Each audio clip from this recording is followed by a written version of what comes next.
Battle of Los Angeles. What's happening? Tensions are high between the United States and Japan, as on December 7th, 1941, the Japanese Navy launched a surprise attack on Pearl Harbor, which killed 2,400 people. Boom. After the bombing at Pearl Harbor, President Roosevelt declared war on Japan the following day. But as the war progressed, Japan's submarines patrolling the Pacific coast would occasionally bomb areas and sink ships along the coastal cities, such as the Elwood oil field bombing, which had the adverse effect of lowering U.S. morale and increasing the fear of an invasion. Blackout. Due to the war, a blackout was mandated for many major cities, as on February 25th, 1942, an aircraft is seen floating over the city of Los Angeles, which was believed to be a Japanese plane or blimp. Shots fired. As the U.S. Army begins to fire at the flying object, it appears to be a full-on attack, as more flying objects appear in the cloudy sky.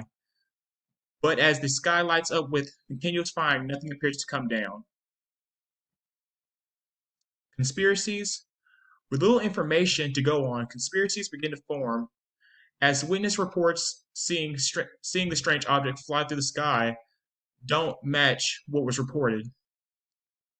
One report claimed 2 planes fell, but U.S. officials argued if it was a false alarm. The Secretary of War claims it was a Japanese reconnaissance mission, but how did military fail to hit anything? What's the most likely explanation? While many conspirators will want you to believe a UFO is to blame, the most reasonable explanation is that a weather balloon floating by is the most likely cause.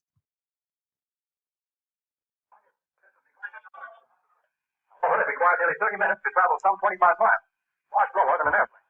In fact, artillery units were criticized by the investigation for failing to take the slow rate of travel into consideration. Officials declined to comment on the possibility that the object might have been a blimp. However, it required nearly 30 minutes to travel some 25 miles, far slower than an airplane. In fact, artillery units were criticized by the investigation for failing to take the slow rate of travel into consideration. On the other hand, the balloon theory does raise a few valid questions. For one thing, why did the Army open fire on a harmless balloon? Well, one possible explanation comes from a former Army colonel by the name of John Murphy, who participated in the investigation. In 1949, Murphy wrote an article in which he claims that when the regional controller in San Francisco received word of a balloon over Los Angeles, he misconstrued its description as that of a large enemy zeppelin. As such, he gave the order to open fire, despite having no authorization to do so.